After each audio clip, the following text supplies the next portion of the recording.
Está dando para ver? Então vamos lá. Pode orar, por favor. Senhor Jesus, querido Deus maravilhoso, Pai, tu és bendito, nós estamos na tua presença, Pai, que para Deus que é verdadeiro, santo, Senhor, nos ajuda a nossos sentimentos, para que nós possamos absorver o melhor de ti, Pai querido. Pai, vamos lá embaixo da tua palavra. Abençoa, Senhor, nosso professor, abençoa os alunos, ó Pai querido. Mesmo aqueles que não vieram, Senhor, a graça fortalece em nome de Jesus. Abençoa, Pai, em nome de Jesus Cristo. Amém.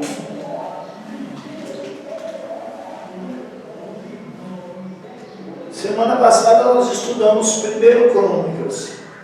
Essa semana nos cabe continuar, então estudaremos o segundo livro das Crônicas. Pois bem, o autor de 2 Crônicas não é especificamente revelado no texto. Tá? Isso acontece com vários livros da Bíblia. 2 Crônicas não traz no texto o nome do seu autor. Então a tradição, ela diz que foi Esdras que escreveu os dois, 1 e 2 Crônicas. A data de 2 Crônicas é entre 450 e 425. Pois bem, qual o propósito? Oi. É que eu não estou achando aqui, professor. Aleluia.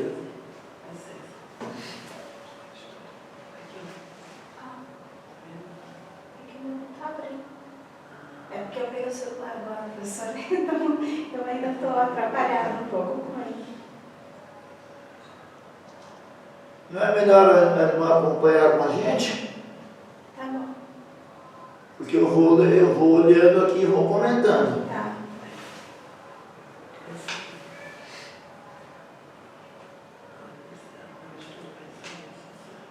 Alô? Pode falar, professora.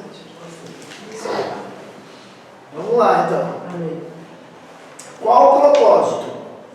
Os livros de 1 e 2 Crônicas abrangem praticamente as mesmas informações que 1 e 2 Samuel.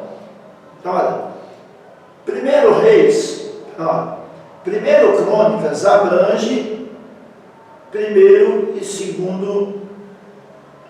Olha, os livros de 1 e 2 Crônicas abrangem as mesmas informações que 1 e 2 Samuel e 1 e 2 Reis. Então vamos lá. 1 Crônicas corresponde a 1 e 2 Samuel. 2 Crônicas corresponde a 1 e 2 Reis. Tudo bem? O conteúdo é exatamente igual? Não é exatamente igual por causa da perspectiva. A perspectiva de Samuel e de Reis é uma perspectiva profética. A de Crônicas é sacerdotal. O ponto de vista, a perspectiva, tá? O livro de 2 Crônicas é praticamente uma avaliação da história religiosa daquela época. O que um sacerdote diria da história religiosa da época? Vejamos o versículo-chave, 2 Crônicas, capítulo 36, versículo 23. Olha lá. 2 Crônicas, capítulo 3, versículo 23. 2 Crônicas, capítulo 36, versículo 23. Assim diz Ciro, rei da Pérsia: o Senhor Deus dos céus me deu todos os reinos da terra e me encarregou de lhe edificar uma casa em Jerusalém, que está em Judá. Quem entre vós é de todo o seu povo, que suba, que o Senhor, seu Deus, seja com ele. O versículo-chave, o último versículo de 2 Crônicas, é repetido no primeiro versículo de Esdras.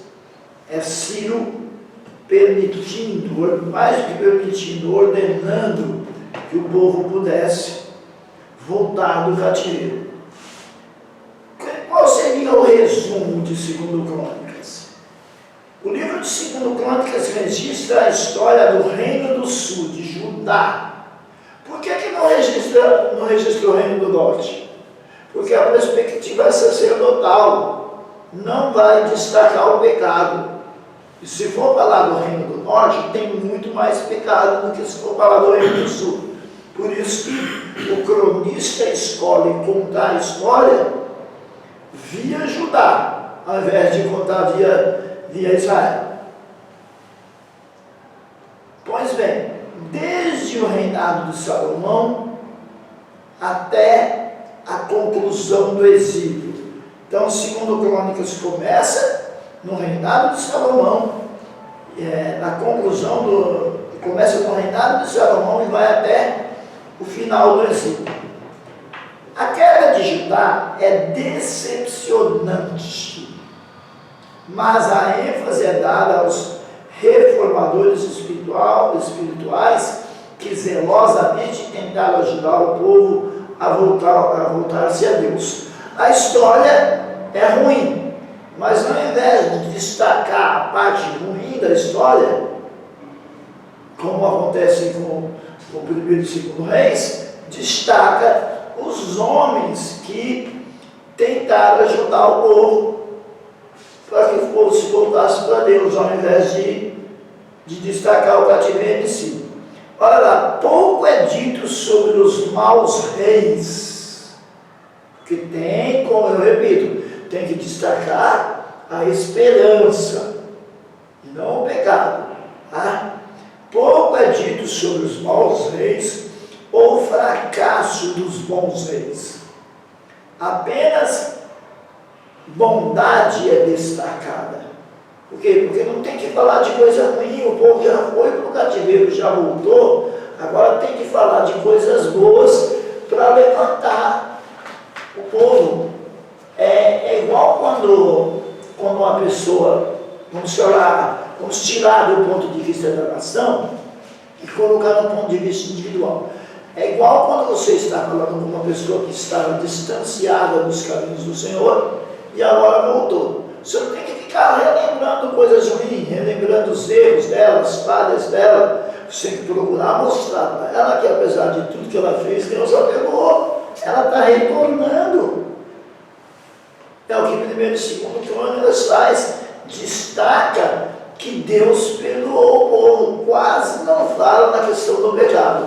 Então é errado quando a pessoa volta para o Evangelho, a gente está batendo em cima da questão do pecado de novo. Já pecou, já se arrependeu, já voltou. Então agora vamos falar de coisa boa. Já que, segundo Crônicas, aponta uma perspectiva sacerdotal,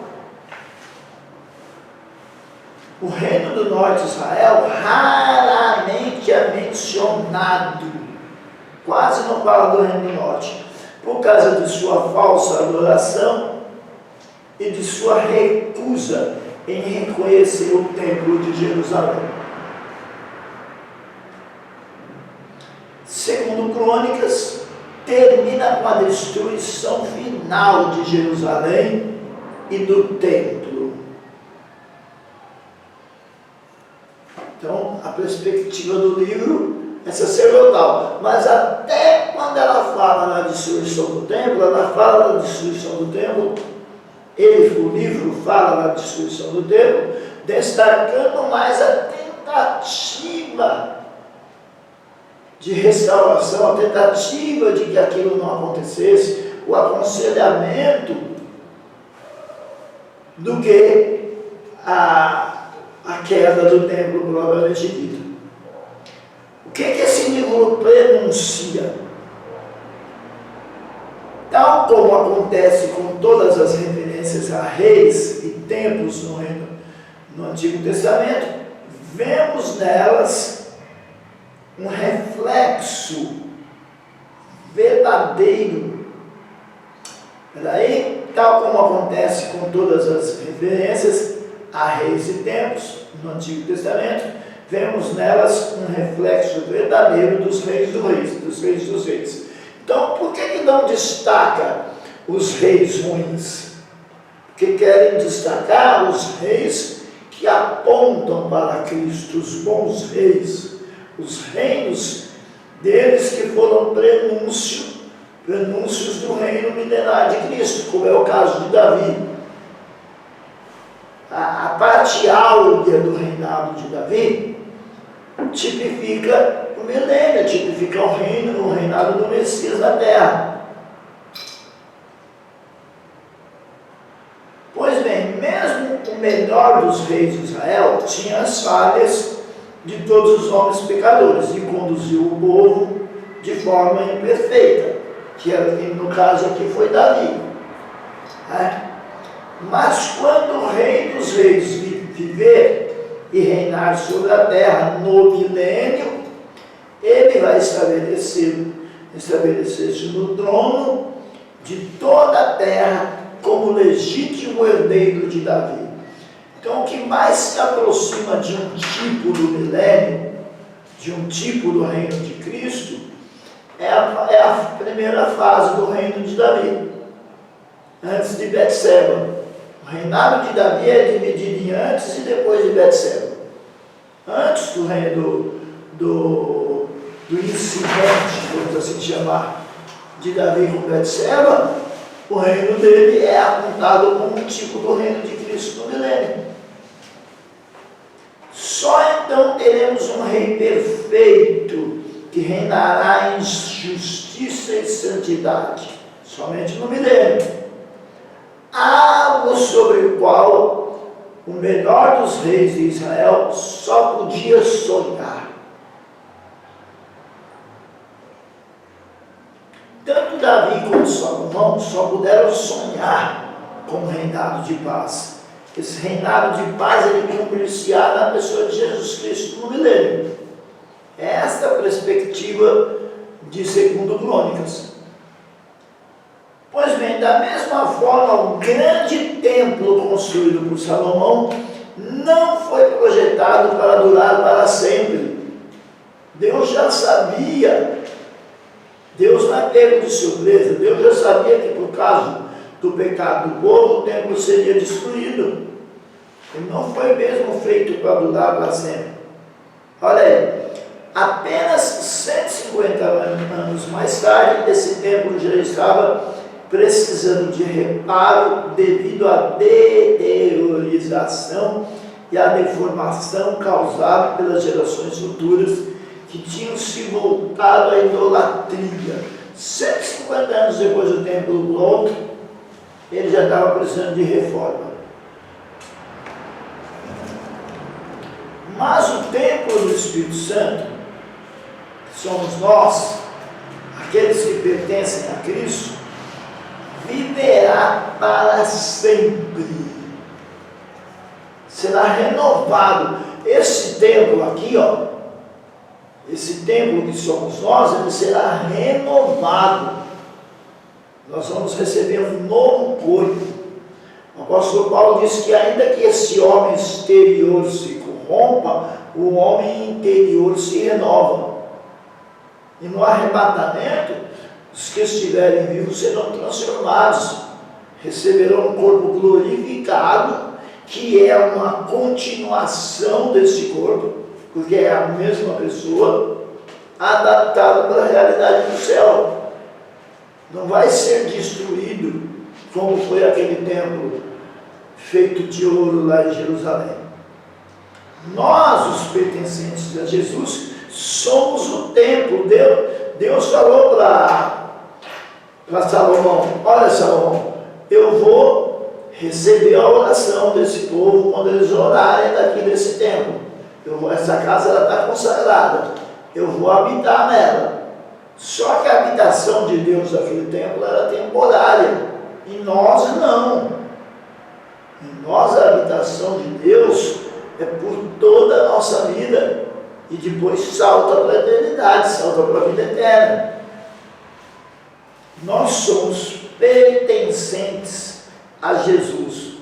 Somos o templo não feito por mãos, mas pela vontade de Deus.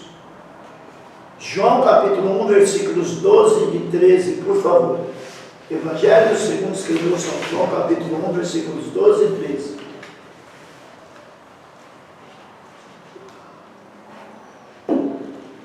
Eu já dei uma aula hoje pela manhã E falei acerca disso. Acerca do Espírito Santo habitando em nós. João 1, Versículo 12 e 13. mas a todos quanto receberam, deu-lhes o poder de ser feitos filhos de Deus, aos que creem no seu nome, os quais não nasceram do sangue, nem da vontade da carne, nem da vontade do homem, mas de Deus. Olha,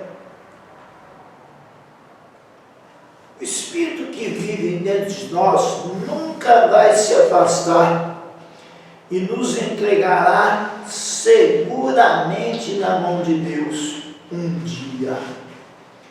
Lê para nós, por favor, Efésios capítulo 1, versículo 13. Efésios capítulo 1, versículo 13.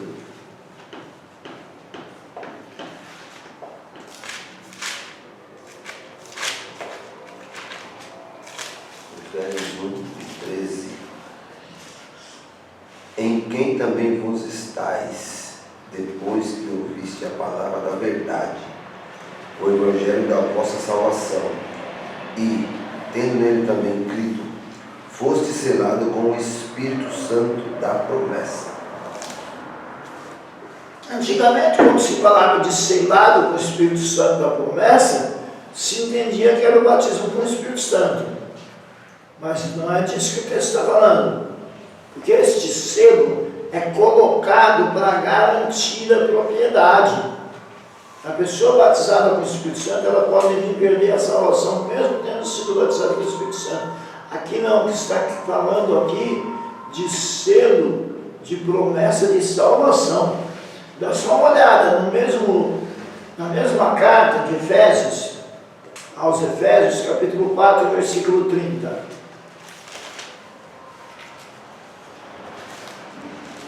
Efésios capítulo 4, versículo 30. Efésios 4, versículo 30. E não entristeçais o Espírito Santo de Deus, no qual estáis selados para o dia da redenção. Selados para o dia da redenção. Redimir é salvar. Redimir é transformar este corpo corruptível num corpo incorruptível. O dia da redenção aqui é o dia do arrebatamento. Então, quem entristeceu o Espírito Santo, a teologia calvinista diz que uma vez salvo, salvo para sempre. Eu não concordo com isso por causa de versículos como esse. Olha, Paulo está dizendo que é para não entristecerem o Espírito Santo. Se ele está dizendo que é para não entristecer, é porque alguém pode entristecer e perder a redenção. A redenção é a garantia de que nós não vamos ficar aqui, nós vamos subir. Então veja bem, pode repetir para nós, Efésios 4, capítulo 4, verso 30. E não entristeçais o Espírito Santo de Deus, no qual estáis selados para o dia da redenção. Selados para o dia da redenção. O dia da redenção aí é o dia que este corpo será redimido e transformado num corpo incorruptível para poder morar no céu. Se entristecer o Espírito Santo, corre sério risco de ficar com os pés colados no chão na hora do arrebatamento. Nenhum templo terrestre contém essa promessa. Então, este templo terrestre ele será transformado num templo adaptado para a realidade do céu. Vejamos a aplicação prática de 2 Crônicas. O leitor de Crônicas é convidado a avaliar cada geração do passado. O que foi que aconteceu? E discernir, porque cada um foi abençoado por sua obediência ou punido por sua desobediência. Essa é a aplicação prática. é a proposta prática no que diz respeito a 2 Crônicas. Mas também devemos comparar a situação dessas gerações, a nossa, tanto em conjunto como individualmente. Se nós, ou a nossa nação e a nossa igreja, estamos passando por dificuldades, é para o nosso bem comparar nossas crenças. O que é que está acontecendo? Assim como a forma em que elas influenciam o nosso modo de agir. As experiências dos israelitas são sobre os vários reis. Então, o que nós aprendemos, segundo Crônicas, nos mostra que nós temos que aprender com os erros e os acertos dos reis no decorrer da história. Deus odeia o pecado e não vai tolerá-lo. Deus não vai tolerar o pecado. Mas se o livro de Crônicas nos ensina alguma coisa, a sua lição é que Deus deseja perdoar e curar aqueles que humildemente oram e se arrependem. O desejo de Deus é perdoar. Porém, precisa haver arrependimento. Primeira carta de João, capítulo 1, versículo 19.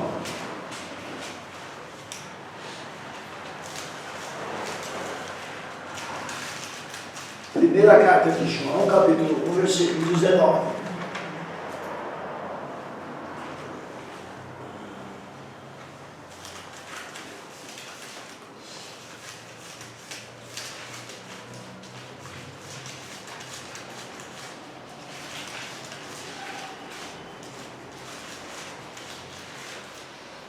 Aleluia. Quem achou pode ler.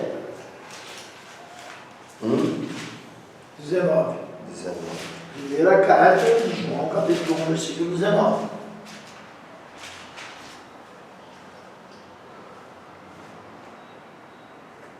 Tem certeza, pastor João? Peraí, deve ser versículo 9. Primeira carta de João, capítulo 1, versículo 9. Ah, sim.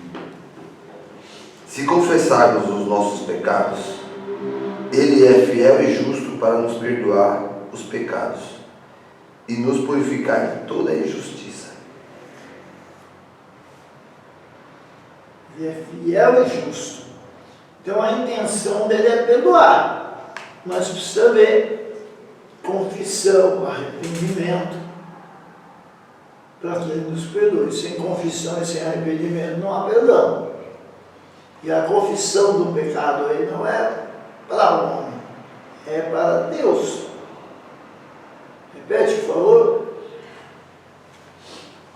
Se confessarmos os nossos pecados, Ele é fiel e justo para nos perdoar os pecados e nos purificar de toda a injustiça. Tem coisa que nós fazemos que, se depender do homem não perdoa, nós não. Fica tão indignado que se recusa a nos perdoar.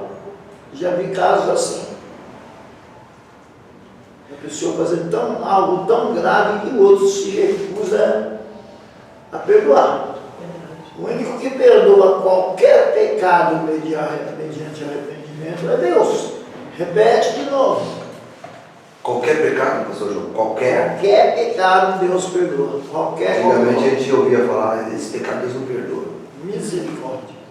Eu quero que vai lá. Se confessarmos os nossos pecados, Ele é fiel e justo para perdoar os pecados e nos purificar de toda a injustiça. E nos purificar de toda a injustiça. Perdoar os pecados, no plural, está vendo?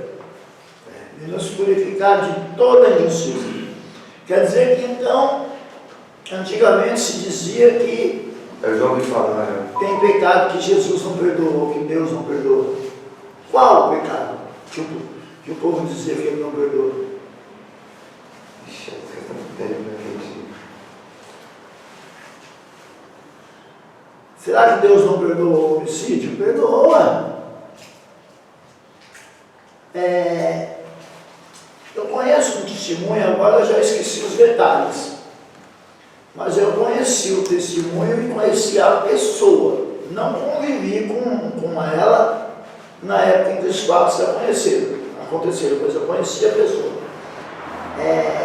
Carlão do Bexiga, um ex-bandido, um ex-marginal. Carlão do Bexiga, se você ver o testemunho dele, é coisa terrível. Deus fez ele perdoar um homem que ficou com a mulher dele enquanto ele estava preso. É duro, hein? É duro o camarada preso e o outro. Quando ele foi solto, que ele foi para a casa dele, ele sabia, por boatos, que havia um homem já morando com a mulher dele. E um inimigo dele terrível do tempo do crime. Ele saiu da cadeia e foi para casa, sabendo que tinha alguém na casa dele já morando com a mulher dele. E ele foi para matar o sujeito. Acabou de sair da cadeia, já ia voltar.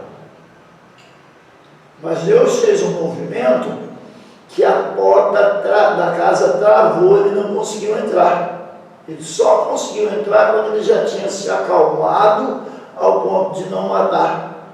Porque ele havia aceitado já Jesus como Salvador na cadeia, mas quando ele saiu, que ele teve que encarar a situação, a ira voltou no coração dele, ele ia matar o sujeito.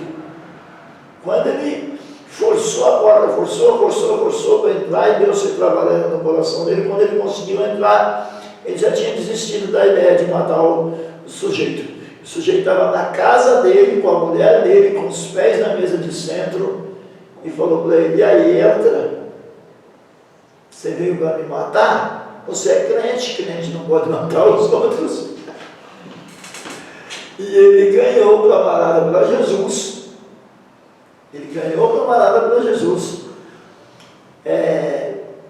Levou na igreja, orou com ele, e o camarada que vivia com a mulher dele, que tinha tomado a mulher dele, foi batizado com o Espírito Santo. Ele teve que perdoar, evangelizar e orar com o homem, até o homem ser batizado com o Espírito Santo. E depois, mesmo depois de tudo isso, quando a mágoa batia no coração dele, ele orava para Deus matar a ex-mulher dele, para Deus matar a mulher dele. Saiu da cadeia e tal, ia na igreja, mas no fundo ele orava para Deus matá-la, para ele poder ficar com outra. Que ela estava viva, ele não queria casar com outra mulher viva, ele ia orando para Deus matar a mulher para ele poder casar com outra. E Deus foi limpando o coração dele, ele foi conseguindo perdoar, perdoou o homem, perdoou a mulher, perdoou as pessoas que perseguiram ele quando ele estava no crime, e por fim Deus perdoou a ele, porque ele só sentiu o gozo do perdão de Deus quando ele mesmo perdoou as pessoas. Então, o único pecado que Deus não perdoa é morrer sem aceitar Jesus. Eu não preciso fazer nada, eu não preciso matar, não preciso roubar, não preciso fazer nada. Eu morri sem aceitar Jesus, já era. A blasfêmia contra o Espírito Santo é morrer sem aceitar Jesus. Isso é blasfêmia contra o Espírito Santo. Porque a obra do Espírito Santo é convencer do juízo e da justiça. Se a pessoa não é convencida, ela morre sem Cristo, ela blasfema contra o Espírito Santo. É igual o desviado. O desviado que não volta nunca para o Evangelho, morre sem voltar, perdeu a salvação, é blasfêmia contra o Espírito Santo. O único pecado que não tem perdão é morrer afastado de Cristo. Do resto, tudo tem perdão. A gente aqui é limitado. A gente aqui não quer perdoar. A gente aqui não quer perdoar. você pudesse ter qualquer coisa que pedisse a Deus, qual seria o seu pedido? Grandes riquezas, perfeita saúde para você e seus entes queridos, o que você ia pedir? Se você pudesse pedir qualquer coisa. Salomão pediu sabedoria. O poder sobre a vida e a morte, incrível pensar nisso, não é?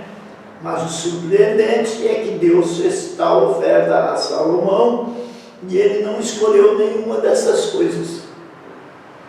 Ele escolheu a sabedoria para julgar o povo de Deus. O que ele pediu, que ele, Salomão, pediu, foi sabedoria e conhecimento para completar a tarefa que Deus havia designado e fazê-lo. Quando se fala de Salomão que fez isso, Deus mandou ele escolher qualquer coisa, e ele escolheu sabedoria. Eu me lembro de uma outra pessoa, Esther. Não foi Deus que mandou, mas foi um rei muito poderoso. Um rei muito poderoso. Tinha poder sobre a vida e sobre a morte das pessoas. Ele podia deixar vivo e deixar mandar matar. Ela vai, ao invés de ela pedir riqueza, ou pedir só pela vida dela, porque ela podia ter falado, não, deixa esse povo lá, eu vou pedir, eu sou a rainha, mas ele tinha várias mulheres, não era tudo dela. Já que ele está mandando eu pedir, eu vou pedir a metade do reino. O rei falou para a rainha Esther, o rei Assuero falou para a rainha Esther, pode pedir, até a metade do reino eu te dou. Tudo eu não dou não, mas a metade eu dou. Dá uma olhada, estuda a história, a própria Bíblia, o que era a metade do reino. Era muita coisa. Era muita coisa. Ela podia ter falado, não, para que eu vou livrar esse povo? Eles vão morrer qualquer dia mesmo. Eu não podia ter pensado assim, irmão Luiz, qualquer dia vai morrer mesmo, deixa morrer todo mundo, eu vou ficar com a metade do reino. Morrer mais cedo, mais tarde. Mais cedo, mas eles não vão ficar para semente, vão morrer mais cedo ou mais tarde mesmo, eu vou entrar. Garantiu mesmo. Vou entrar na grana, vou ficar com a metade do reino. Mas ela pede a vida dela e a do povo. Ela podia ter pedido só dela. Eu quero a metade do reino e quero ficar vivo, não quero morrer não, quero que você me proteja. Ele podia dar proteção para ela. Quero que você me proteja e me dê a metade do reino e o resto a gente vê como fica depois. Mas isso é o trabalhar de Deus no coração da pessoa. Será que ela, por ela mesma, sem o auxílio de Deus,